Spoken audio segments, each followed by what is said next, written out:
అధిక బరువుతో బాధపడుతున్నారా? వినీలాస్ వెయిట్ లాస్ డైట్ ప్లాన్ తో ఇంటి దగ్గర నుంచి హెల్దీగా బరువు తగ్గండి. ఇప్పుడు ఇదే సందర్భంగా పవన్ కళ్యాణ్ సనాతన ధర్మ పరిరక్షణ బోర్డును అనేటువంటి దాన్ని ఒకటి వ్యవస్థీకరించాలి. ప్రతి మతానికి ఉన్నాయి, కానీ హైందవ మతం మీద జరుగుతున్నటువంటి ఏ దాడి మీదనను దానికి ఒక ఇది అంటూ లేకుండా పోతుంది. కాబట్టి సనాతన ధర్మపీఠ అనే వ్యవస్థాపకన జరగాలని అంటున్నారు. దాని మీద ఏం చెప్తారు మీరు? 100% కరెక్ట్ అండి. ఇప్పుడు ఈ తిరుపతిలో ఇంత అరాచకం జరిగింది కదా, ఇదే ఒక మాస్క్లో కానీ లేకపోతే ఒక చర్చిలో కానీ జరిగి ఉంటేనండి ఎంత అల్లరైపోయేదండి. మనకి ఎవరైనా సరే ఎదురు ఆడి పాపం ఆడికి పోగొట్టుకుంటాడు అనుకుంటాం, మనం దండం పెట్టుకుంటాం, ఇక మేమే తప్పు చేసాం అనుకోండి అని. పవన్ కళ్యాణ్ ఏం తప్పు చేయలేదు కదా, చేయపని ఎందుకు దీక్ష తీసుకున్నాడు?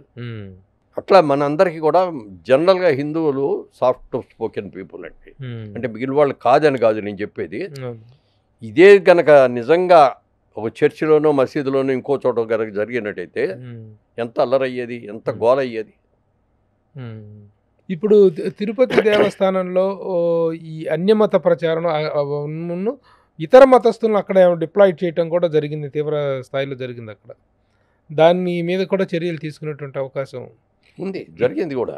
చాలా మంది అక్కడికి వెళ్ళి ప్యాంప్లెట్లు ఇచ్చేస్తూ ఉంటారు, క్యూలో నిలబడి క్యూలో ఉన్న వాళ్ళందరికీ ప్యాంప్లెట్లు ఇచ్చేసి క్రిస్టియానిటీ పబ్లిసిటీ అవన్నీ కూడా చాలా చాలా జరిగింది. చాలా సంవత్సరాలు జరుగుతుంది, గత 5 ఏళ్లలో విపరీతంగా జరిగింది. ఇంతకీ రేపు పొద్దున తిరుపతిలో దీక్ష చేయడానికి వెళ్తున్నటువంటి మాజీ ముఖ్యమంత్రి జగన్మోహన్ రెడ్డి అక్కడ హిందూ విశ్వాసం ఉంది నాకు అనేటువంటి డిక్లరేషన్ ఇస్తారనేటువంటి నమ్మకం మీకుందా?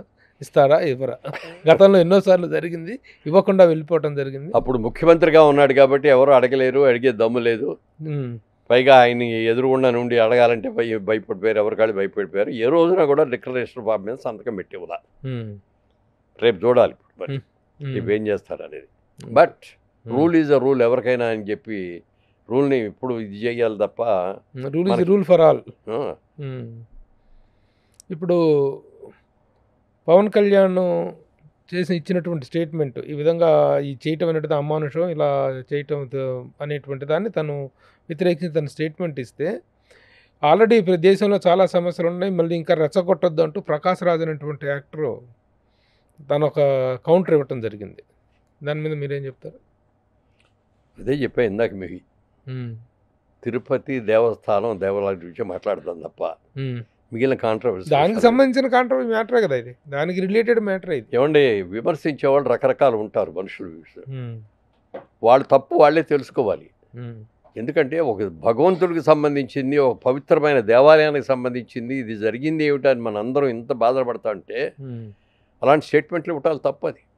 నీకు చేతనైతే నువ్వు ఏదైనా మంచి చేయి, అంతేగాని దాని మీద మళ్ళీ చేసేవాళ్ళని మంచి చేస్తున్నటువంటి పవన్ కళ్యాణ్ పాపం ఇంత ఇదిగా చేసి మనందరం చేసాం, మీరు చేశారని నేను చేశాను, మనం ఎవరైనా చేయలేదు కదా.